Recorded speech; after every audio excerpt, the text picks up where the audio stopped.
Asyhadu an la ilaha illallah.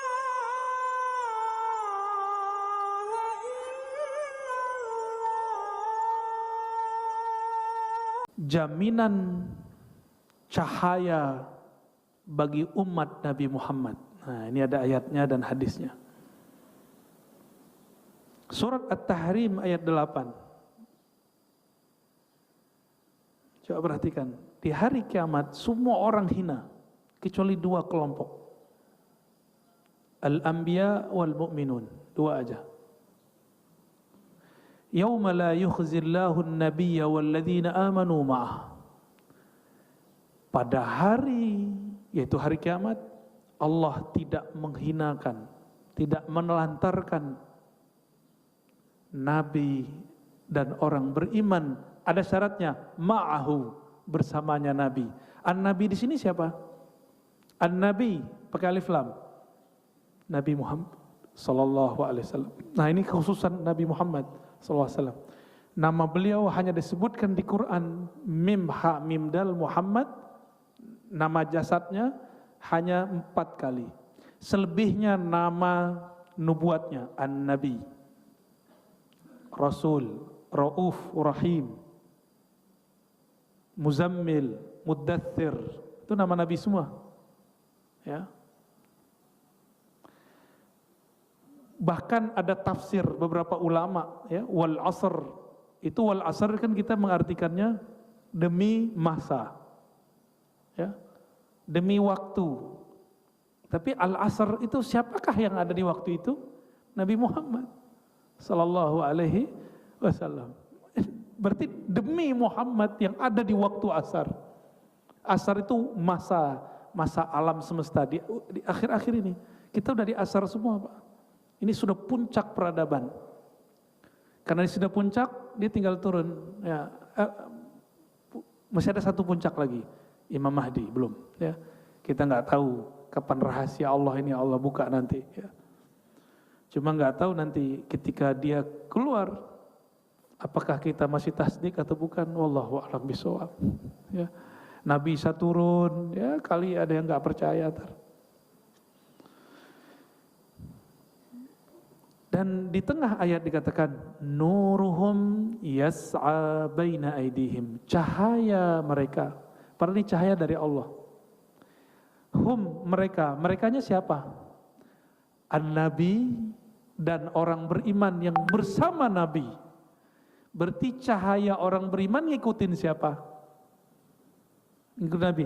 Maka nur ini, nurun Nabi wallazina amanu ma'ah. Nurnya Nabi, namanya Nabi itu siapa?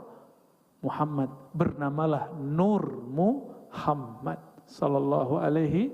Jika dia Nur Muhammad ada di Quran. Sekarang nur itu tersimpan di dada antum, gak keluar, gak keluar.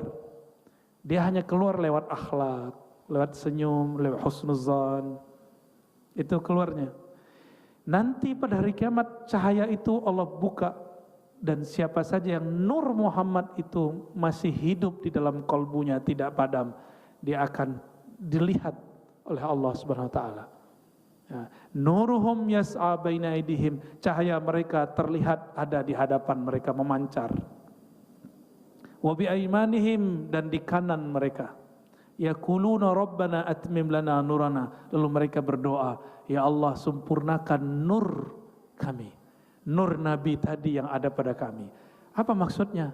Orang beriman tadi ada yang tidak sempurna. Ini yang berdoa bukan Nabi, ini yang berdoa orang beriman. Mereka berdoa, ya Rabb, kami mungkin belum sempurna mengikuti Nabi Muhammad SAW. Maka sempurnakan nurnya kami. Itu maksudnya. Karena di hadis Nabi mengajarkan, ya Allah beri cahaya depan kami, belakang kami, kanan kami, kiri kami, atas kami, dan juga jaga kami dari bawah kami. Itu nur. Itu yang disebut nurun ala nur. Dan nur itu adalah nur Nabi Muhammad sallallahu alaihi wasallam, ya. Orang-orang yang kasyaf dapat melihatnya, ya. Waqad waddahat as-sunnatul musharrafah hadhihi al-khususiyah kama thabata fil hadis anna an-nabiy sallallahu alaihi wasallam qala Dan Nabi dalam hadis mulianya mengatakan, ini garansi dari Rasulullah, penjelasan ayat ini. Inni la'arifu ummati yaumal qiyamah. Kan kita bertanya, sebanyak ini umat manusia, yang Habib cuma berapa orang nih, beliau aja nih ya. Kita bukan. Terus Nabi kenal kita lewat apa? KTP nggak ada, antum punya KTP nggak ntar? Dukcapil udah nggak ada. Maka nama KTP kita nggak laku, nama jabatan kita nggak laku, gelar kita nggak laku, hatta gelar kiai ustadz itu nggak laku di sono, apalagi cuma gelar-gelar biasa. Lalu dengan apa Rasulullah kenal kita? Rasulullah mengatakan, Inilah arifu ummati yaumal qiyamah min bainil umam. Di antara umat manusia dari Nabi Adam sampai umat akhir zaman, aku mengenal mana umatku dengan satu cara. A'rifuhum. Ya, ada beberapa cara ya, 3 di sini. A'rifuhum yu'tauna kutubahum biaimanihim. Kitab mereka diberikan dari kanan. Nah, maka kalau orang mimpi ada sesuatu dari kanan, dapat kitab dari kanan, itu kabar baik. Itu simbol. Ini simbol. Ya. Yang kedua, jadi Nabi pas lihat ada pembagian laporan kitab amal dunia, mereka menerimanya dari kanan. Langsung Nabi, oh itu umatku. Yang kedua, bisimahum fi wujuhim min atharis sujud. Terlihat dari pancaran sujud pada wajah mereka. Pancaran, bukan bekas. Ya. Kalau yang sujud kulitnya mungkin sensitif, mungkin ada bekasnya. Pakai kok nggak ada? Atasnya dikit pakai nggak ada ya? Nggak ada. Berarti bukan bekas itu. Tapi kalau saya ada bekasnya nggak apa-apa. Ya. Ini Bapak ada nih Pak ya, hati-hati Pak, jangan riak ya. Nah, ada yang enggak, itu ada juga. Kadang ibu-ibu sensitif kulitnya, hitam juga. Tapi ingat, itu adalah tanda fisik, fisik pulang ke tanah. Ya, tanda yang sebenarnya orang sujud kepalanya di bawah atau di atas, ndongak atau tunduk. Itulah makna sujud. Sujud itu terlepas dari kesombongan, ego, kepala dia yang dia anggap hebat selama ini dia taruh di bawah. Itu baru ente sujud namanya. Ya, apabila kita belum seperti itu, belum mau naruh akal ini di bawah, tunduk kepada hukum Allah, tunduk kepada kebesaran Allah, belum disebut orang sujud. Ya, jadi man huwa sajid, siapakah orang yang sujud? Siapakah yang ada bekas sujud dalam dirinya? Orang yang akhlaknya seperti orang sedang sujud. Ya. Terjemahkan sendiri akhlak orang sujud apa aja? 1 apa? Tawadu. Apalagi? Orang sujud tuh keras apa lembut? Bisa nggak orang sujud tuh kenceng badannya? Harus lembut. Maka sujud jangan kenceng. Ciri-ciri orang-orang yang sholatnya lembut, penuh dengan rahmah rahim, ketika sujud punggungnya akan rileks. Tapi itu bukan peregangan yoga ya. Sujud kita bukan yoga. Ya, saya tidak mengharamkan yoga karena saya nggak ngerti yoga itu apa. Ya, nanti saya belajari dulu itu yoga itu apa isinya. Kalau memang ada syirik, syiriknya yang dibuang, gerakannya tidak masalah. Ya. Ada meditasi, meditasinya harus diislamikan. Stretchingnya nggak ada masalah. Yang ketiga, wa'arifuhum binurihim yas'a baina aidihim. Ada bekas di wajahnya, sekarang aku mengenal mereka dengan cahaya yang ada pada diri mereka. Baina aidihim, memancar ke hadapannya. Nah, ini berarti 3. Dan ini jaminan dari Rasulullah SAW bahwa umatnya bercahaya. Jadi nggak usah khawatir ya. Dan cahaya ini didapat salah satunya lewat wudhu. Jadi antum kalau wudhu, setan stres. Kita ke masjid, setan nangis. Kita jamaah ngaji, setan gila Pak. Ini setan lagi gila nih. Antum ngaji itu setan gila. Apalagi ngajinya ngaji tentang Nabi Muhammad, musuhnya iblis. Jadi Nabi Muhammad itulah musuh terbesar iblis. Nabi Adam itu cuma pintu aja. Pintu terbesarnya adalah Nabi Muhammad SAW. Lalu siapa lagi yang membahas tentang Nabi Muhammad SAW? Musuh besarnya, musuh bebuyutannya. Jadi kita cukup punya musuh satu aja, iblis. Yang lain gak usah. Ya. Kecuali ada manusia. Manusia dalamnya iblis, ya, itu lain cerita ya. Iblis sifatnya dua aja, aba wastakbara. Dari situ turunlah sifat-sifat kegelapan. Enggan, ya. Wastakbara, merasa sombong, merasa lebih benar dari orang. Katanya ngaku ahlu sunnah, tapi merasa lebih benar dari temannya. Udah kena, ya, kena juga tuh. Sufi, udah jadi mursyid, merasa lebih tinggi kemursidannya dari yang lain. Kena juga. Gak jaminan orang bertarikat benar, gak jaminan orang berakidah Asy'ariyah benar, secara manhaj benar, tapi secara rohani itu urusan pribadi dia dengan Allah Subhanahu wa taala. Jadi kita gak juga mengkultus-kultuskan tarikat yang kita pelajari, manhaj yang kita ikuti, mazhab yang kita amalkan, enggak juga. Yang suci cuma Al-Quran dan Nabi Muhammad SAW. Hadis pun masih ada yang palsu. Hadis enggak suci, Pak, kecuali yang mutawatir. Hadis yang suci hanya yang mutawatir. Selain hadis mutawatir, maka hadisnya masih dimasuki pemahaman-pemahaman dan hafalan-hafalan sahabat. Ya. Yang ketujuh, kelebihan umat Nabi Muhammad sallallahu alaihi wasallam. Ya.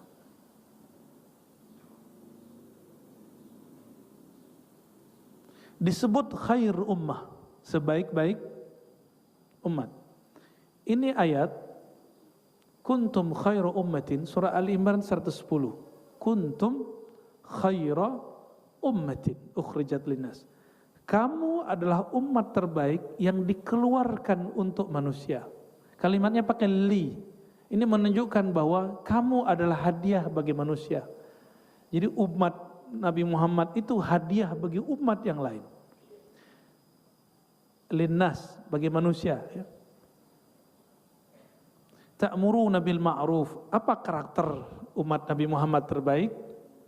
Ini terjemahannya kita harus upgrade. Ta'muruna bil ma'ruf, kita sering mengartikan amar ma'ruf. Yang terbayang amar ma'ruf nyuruh-nyuruh. Salat. Nah, itu yang terbayang sama kita.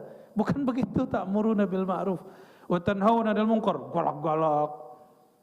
Ngancem-ngancem, lo kalau itu neraka. Itu yang kebayang sama kita, amar ma'ruf nahi mungkar. Bukan begitu. Amar ma'ruf nahi mungkar, coba perhatikan lafaznya. Al-ma'ruf, sesuatu yang dikenal. Orang ini belum kenal apa yang kita maksud, terus kita bentak, itu belum ma'ruf. Anak kita sudah ngerti bahwa sholat itu wajib. Terus kita bilang, Dek, sholat yuk. Nah, sholat, ayo ke masjid, itu namanya amar ma'ruf. Tapi dia belum ngerti. Ayo ke masjid, dia bingung. Emang masjid kenapa? Emang puasa kenapa? Tiba-tiba langsung dibom, kayak di Bali. Kan bingung tuh orang. Belum didakwahi, belum diajak ngobrol, tiba-tiba dibom. Dia pas bangun di alam kubur kan dia bingung, ya Tuhan, saya belum sempat ngaji. Tiba-tiba ada orang yang katanya kenal engkau ngebom saya. Makanya yang tukang ngebom itu, Pak, itu dosanya luar biasa, walaupun dia bawa nama agama. Dan dia akan nanggung siapapun yang dia bunuh. Nanggung nasibnya, sanggup nggak ntar tuh? Jadi hati-hati antum ya, jihad itu beda dengan kejahat. Ya. Jihad bukan jahat. Nah, ini yang kita PR kita ke depan ya, sangat banyak PR kita ke depan. Jadi ta'muruna bil ma'ruf, mengajak orang kepada kebaikan yang saya dan dia sama-sama sudah paham. Itu namanya ma'ruf. Ma'ruf kata objek, ma'ruf maf'ul. Masdarnya urf, urfan. Urf dalam bahasa usul fikih diartikan tradisi yang sudah diketahui. Maka ta'muruna bil ma'ruf, mengajak orang dengan tradisi kebaikan yang dia sudah kenal. Bukan tradisi semua ya, tapi tradisi yang baik. Wa tanhauna 'anil munkar, dan kalian melarang mereka dari yang mungkar.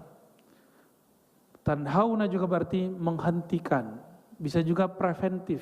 Preventif itu sebelum terjadi kita halangi dulu, itu tanhauna. Apa arti munkar? Secara harfiah munkar apa? Dalam bahasa Arab ada namanya nakirah, umum, belum dikenal secara detail, itu munkar. Maka kalau disebut tanhauna 'anil munkar, melarang dari hal-hal yang dia diinkari karena belum dikenal kebaikannya. Itu disebut munkar secara harfiah, ya. Dan di dalam bahasa agama yang dilarang Allah, amma nahahullahu tabaraka taala. Dan coba perhatikan, lebih dahulu ma'ruf atau munkar? Lebih dulu ma'ruf atau munkar? Ya. Maka metode ulama-ulama masuk ke negeri ini, ulama wali 9, dan itu sejarah semuanya sepakat. Ulama-ulama kita dulu mengislamkan negeri ini tidak perlu perang. Tidak perlu perang. Cuma negeri kita, Pak. Masuk ke Eropa, perang. Tapi masuk ke Indonesia, dan negeri ini, negeri paling besar Islamnya sedunia. Bapak coba lihat peta Indonesia, itu sama dengan Eropa dari ujung ke ujung. Paling kalau digabung Malaysia, gabung, ya semua digabung sama Filipina, lebih gede kita.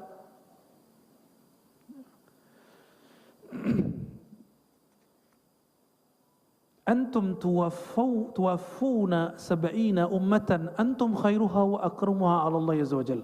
Ada 70.000 umat. Ada 70 umat, ya. 70 umat. Dari umat 70 itu, kamulah yang terbaik dan paling mulia. Khairun wa akram. Kita yang paling mulia. Jadi di sini bukan ras. Bukan berarti ras Arab, ras Eropa, ras India, ras Cina, ras pribumi lebih mulia, enggak, ya. Tolong hindari kata-kata itu, ya. Dan saya tidak suka dengan kata-kata pribumi, ya, itu rasis. Cek aja gennya ntar, siapa tahu bukan pribumi, ya.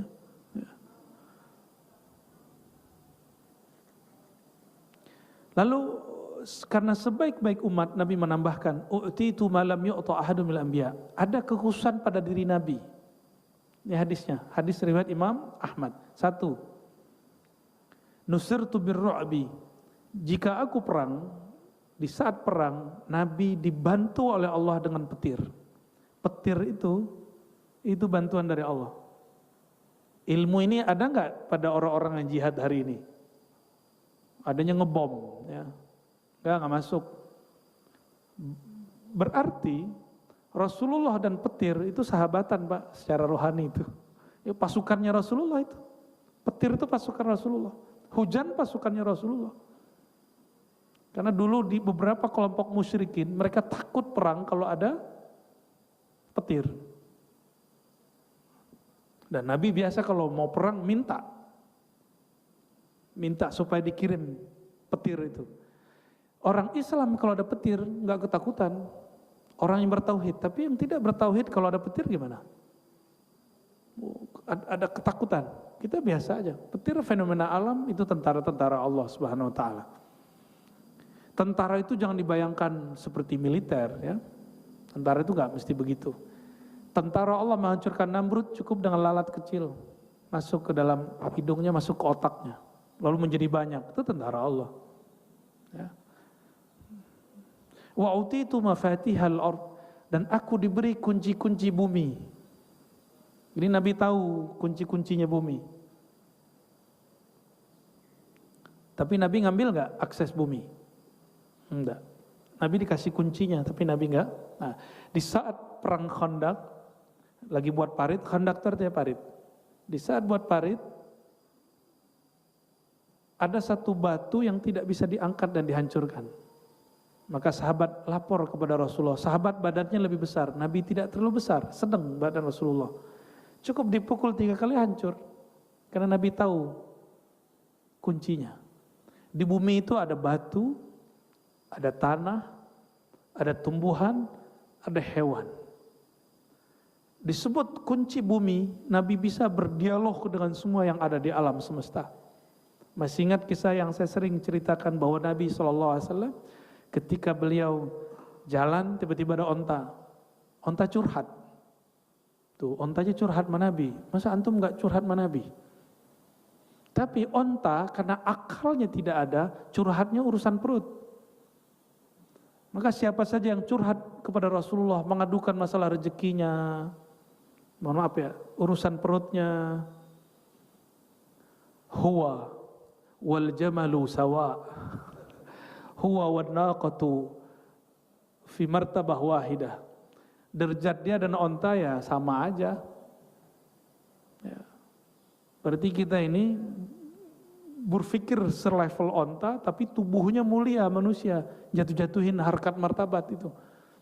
Jadi tolong jangan selawat level makom onta, itu marifat al-ontawiyah.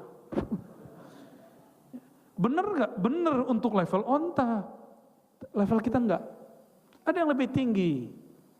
Masih ingat pohon kayu yang Nabi bersandar? Levelnya lebih tinggi, ditanyain bersamaku atau masuk surga? Dia jawab surga. Masih mending, di surga jadi orang dia. Karena ruhnya dikasih badan, ditiupkan ke badan. Bukan reinkarnasi, bukan. Hanya Allah yang tahu rahasianya. Hanya Allah yang tahu. Ruh kita ini tidak pernah dia bersatu dengan badan, dia cuma berkaitan. Maka roh itu tidak pernah bereinkarnasi. Gak ada. Dia ketika turun, dia bukan reinkarnasi. Ketika ditiupkan, bukan berarti dia keluar dari zat Allah. Enggak.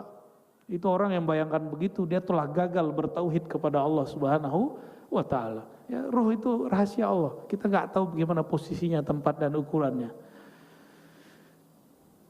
Apa kata beliau? Wasummitu Ahmada. Aku dinamakan oleh Allah Ahmad. Waju'ilat turabu li tahura. Dan aku diberikan hadiah semua debu tanah suci bagiku. Waju'ilat ummati khairal umam. Di riwayat lain, ju'uliyat liyal ardu masajida. Semua muka bumi boleh jadi tempat salat. Kalau di sini waju'ilat ummati khairal umami. Umatku jadikan umat terbaik. Jadi kalam ini bukan kalam kita, tapi kalam baginda Nabi Muhammad sallallahu alaihi wasallam. Ada kalimat itu summitu Ahmada. Aku dinamakan Ahmad. Coba Ahmad. Ahmad kalau ditulis A, H, Mim, Dal. Ahmad. Saya kalau ingin mengatakan aku memujimu ya Allah, bahasa Arabnya Ahmaduka. Ahmaduka. Maka Ahmad artinya pujian yang tak terputus-putus. Aku memuji Allah. Aku memuji Allah. Apalagi arti Ahmad? Sama wazannya dengan af'al. Ha mim dal, hamad artinya pujian. Ahmad artinya yang paling terpuji. Yang paling terpuji. Itu arti Ahmad. Ya, ada lagi arti-arti yang lain ya. Dan perlu diingat ya, ada beberapa kalam yang bukan hadis tapi disebut hadis oleh sebagian orang yang kajian-kajian diri, kajian ma'rifat nafs, tapi itu keliru. Ya, ada kalimat misalnya ana Ahmad bila mim. Itu bukan hadis. Itu ungkapan-ungkapan ulama-ulama yang mereka sedang mabuk kepada Allah Subhanahu wa taala dan sedang memandang Nabi Muhammad sallallahu alaihi wasallam ya. Itu bukan hadis Nabi ya. Dan maknanya tidak boleh bertentangan dengan tauhid yang diajarkan Rasulullah sallallahu alaihi wasallam.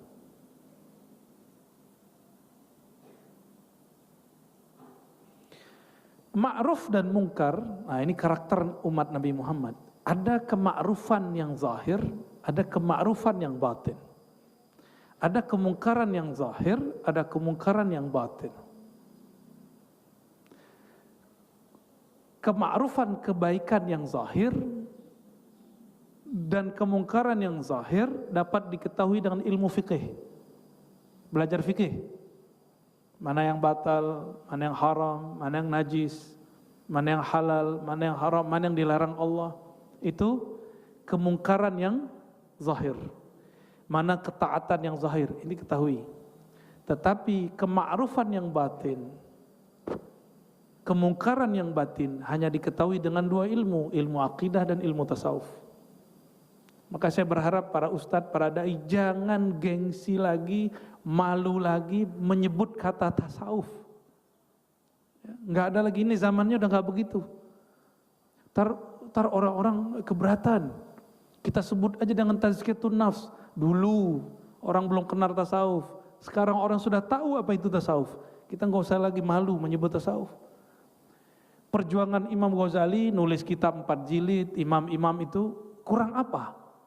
Sehingga kita masih malu dengan mazhab Ibnu Taimiyah yang baru muncul belakangan. Masa cuma mazhab satu Ibnu Taimiyah bisa mengalahkan tarekat yang 40, 70, mazhab yang 4. Antum nggak pede berilmu karena nggak bersanad kepada Allah, tidak bersanad kepada Rasulullah, tidak bersilsilah kepada para imam. Kenapa saya percaya diri Pak ngajarin mazhab, akidah, bertasawuf? Karena kita punya guru. Itu yang buat kita percaya diri. Barangkali itu. Jadi antum kalau punya guru percaya dirinya tinggi. Karena ada orang di luar sana tidak bersanad malah menghantam sanad, tidak bermazhab malah anti mazhab, tidak bertasawuf malah anti tasawuf, tidak Ahlus Sunnah Asy'ariyah malah mengatakan akidah Asy'ariyah sesat. Itu pede loh. Dan dengan bangganya mereka mengatakan orang tua Nabi masuk neraka, ya kan? Pede mereka. Kapan kita akan menjadi percaya diri? Ya, percaya diri ya. Para ustadz, para syaikh, para dai harus lebih percaya diri. Jangan hanya ingin menyenangkan jamaah dan pengurus masjid. Pengurus masjid nggak mau nih gunain tasawuf, udah cari masjid yang lain. Ya. Nanti pengurusnya ada yang protes, ya udah cari masjid yang lain. Emang masjid cuma satu doang. Ini makna hadis. Wa ju'ilat liyal ardu masajida. Allah jadikan bumi bagiku masjid-masjid. Nggak boleh di masjid, cari masjid lain. Nggak boleh tempat ini, cari tempat lain. Nanti Allah akan buka. Dan toh buktinya sekarang orang udah biasa ngomong tasawuf. Bener gak? Udah gak ada aneh. Antum jadi gila gak ngaji tasawuf, ngaji hikam selama 2 tahun ini? Ya, lewat YouTube kah? Ya. Alamul YouTubiyah.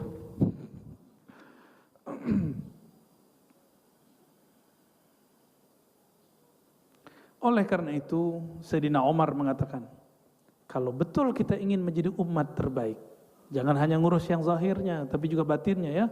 Kata Sayyidina Umar, man sarrahu ayyakuna min hadhil ummah falyuaddi syartallah fiha.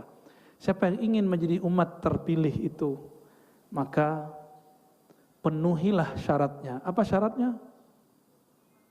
Zahir dulu atau batin dulu? Zahir ini terjemahan batin atau batin itu ngikut yang zahir? Yang mana yang ikut? Badan ikut ruh atau ruh ikut badan? Berarti yang dibenerin kolbunya, karena disitulah ruh kita terhalang karena kolbu kita ketutup.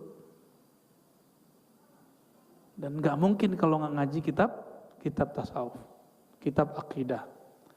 Baru enak ngaji fikihnya. Kalau nggak ngaji fikih jadi beban.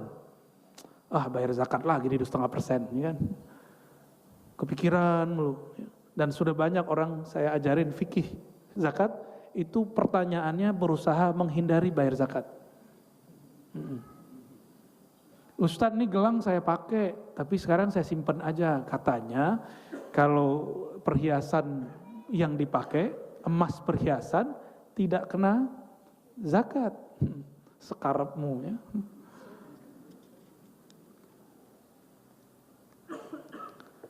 Dan di hadis Imam Bukhari disebutkan la tazalu ta'ifatun min ummati zahirina 'alal haqq la yadurruhum man khalafahum. Senantiasa muncul di umatku sekelompok orang, ini kalimatnya ta'ifah. Bukan banyak, ta'ifah. Ta'ifah itu lebih kecil dari firqah. Jadi umat pecahannya firqah. Firqah lebih kecil lagi namanya ta'ifah. Ta'ifah ini bahasa dari kata tawaf, orang yang jalan berjuang, keliling, memperjuangkan alal haq. Mereka memperjuangkan al-haq. Coba perhatikan lafaznya, alal haq. Mereka bukan merasa hak, mereka berusaha memperjuangkan al-haq. Itu beda. Mereka tidak merasa benar, tapi memperjuangkan kebenaran. Dua hal yang beda, ya. Dan manhaj kita al-haq satu, tapi perjuangan terhadap al-haq boleh berlainan. Ya, al-haq, siapa al-haq? Allah. Al-haq menurunkan kitab yang disebut juga al-haq, Al-Quran. Turun kepada Nabi yang juga al-haq, Nabi Muhammad SAW. Itu hak. Kita tidak ada jaminan haknya. Walaupun saya bersanad, bapak bersanad, bersilsilah, bernasab, nggak ada jaminan. Nggak ada jaminan. Karena tidak ada jaminan, maka perlu ada perjuangan. Disebut ta'ifatun min ummati zahirina alal haq. Sekelompok umatku yang ta'ifah, yang dia bergerak. Jadi digunakan kata ta'if karena menunjukkan walaupun umat Muhammad SAW banyak, tapi yang bergerak cuma 1-2 orang. Ya. Masjid pengurusnya banyak, yang aktif paling cuma 3-5 orang. Benar? Benar Kiai? Bukan nyindir, emang asli begitu. Negara ini sama. Yang benar paling cuma berapa orang, selebihnya ya begitulah. Tapi kita berharap Allah kuatkan yang 3-2-5 orang itu ya. Kita kalau mikir-mikirin banyak orang bobrok, kita juga bobrok Pak. Kita sama diri kita aja belum tentu benar ya. Baik. La yadurruhum man khalafahum. Jadi pertama karakternya dia berjuang, memperjuangkan kebenaran tapi tidak merasa paling benar. Karena kebenaran satu, perjuangannya boleh banyak. Dan yang kedua, la yadurruhum man khalafahum. Mereka tidak terganggu oleh orang yang berbeda dengannya. Ya. Ini yang disebut percaya diri. Ini yang disebut apa? Percaya diri. Artinya mereka dikucilkan, dibenci, itu nggak ngefek. Jangan sampai karakter ini ada pada diri kita, tapi di dalamnya manhajnya nggak benar. Jadi ada orang pejuang, tapi yang diperjuangkan bukan hak, yang diperjuangkan kelompoknya, egonya. Thariqat itu cuma jalan, mazhab itu cuma jalan, manhaj cuma jalan. Bukan ini yang kita perjuangkan, yang diperjuangkan al-haqnya. Jadi saya tidak berjuang untuk Imam Asy'ari, untuk Imam Bukhari, untuk Imam Syafi'i, enggak. Saya berjuang untuk al-haq. Paham maksudnya? Maka kita tidak mengkultuskan Imam Asy'ari, tidak mengkultuskan Syekh Abdul Qadir Jilani, walaupun kita ngambil thariqahnya. Jadi jika ada orang mengkritik thariqat kita, mazhab kita, enggak ada apa-apa. Enggak marah kita enggak marah. Tapi jika dia kritik al-haq, baru kita marah. Maka marahnya bukan marah kelompok, tapi marahnya marah keruhanian.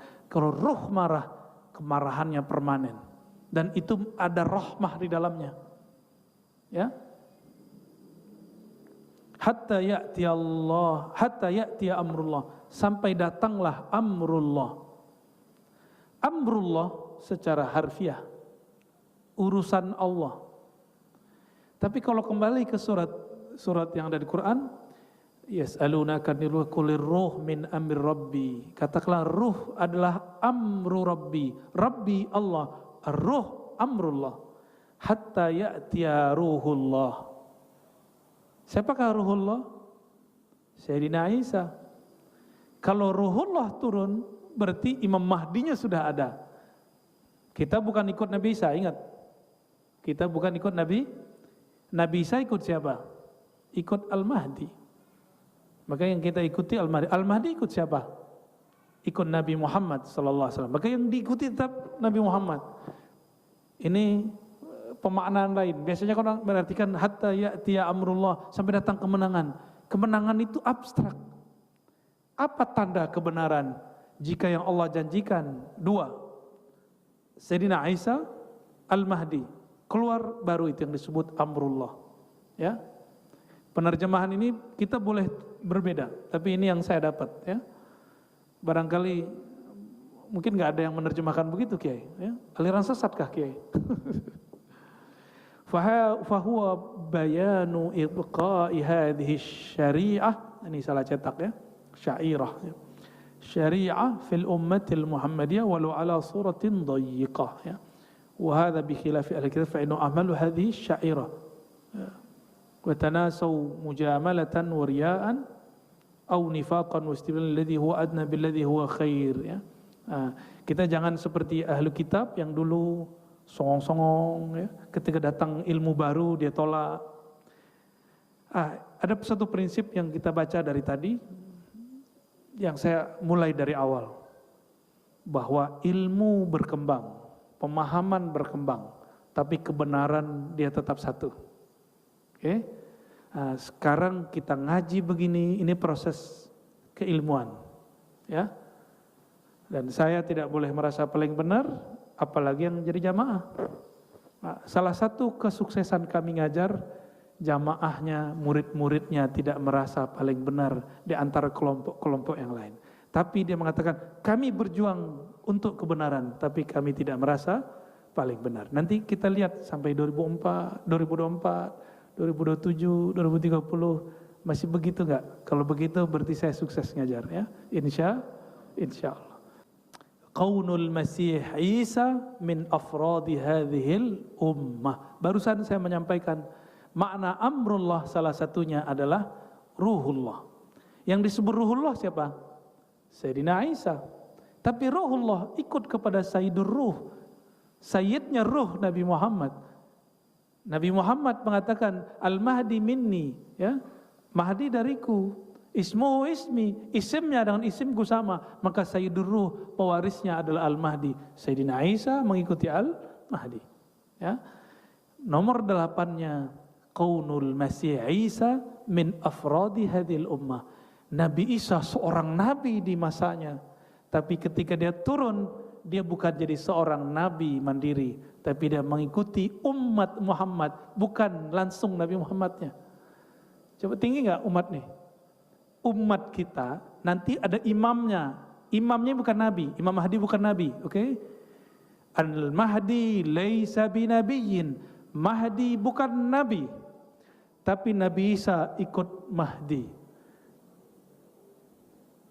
Paham kira-kira maksudnya nih? Berarti kenabian Nabi Isa tunduk kepada Nabi Muhammad sallallahu alaihi wasallam. Jika semua nabi diturunkan kembali, 124.000 nabi turun, semuanya menjadi pengikut Nabi Muhammad sallallahu alaihi wasallam. Kalau ada imamnya saat itu, itulah imamnya. Kalau Kiai Abdurrahman yang sholat, ya mereka ikut di belakang. Ikut di belakang.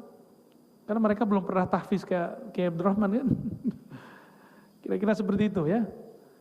Kira-kira antum hebat nggak? Nabi di zaman dulu, umat di zaman ini.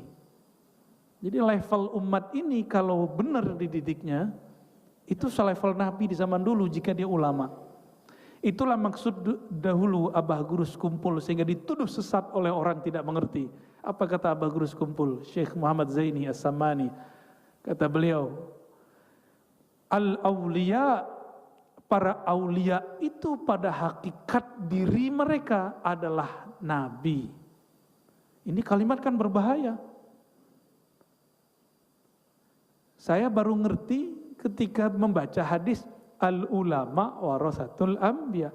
Ulama itu jadi mulia itu karena di dalam dirinya ada waris. Waris dari siapa? Waris dari Nabi Muhammad sallallahu alaihi wasallam atau Nabi Isa. Maka ulama ini kayak Abdurrahman, dia mungkin mewarisi Nabi Daud. Mungkin nabi yang lain.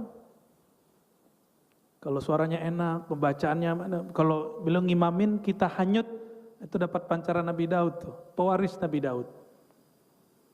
Kalau berbicara tentang ilmu, kita terfana, itu warisan Nabi Isa alaihi salatu wassalam. Ya, Nabi Musa suka debat, ya.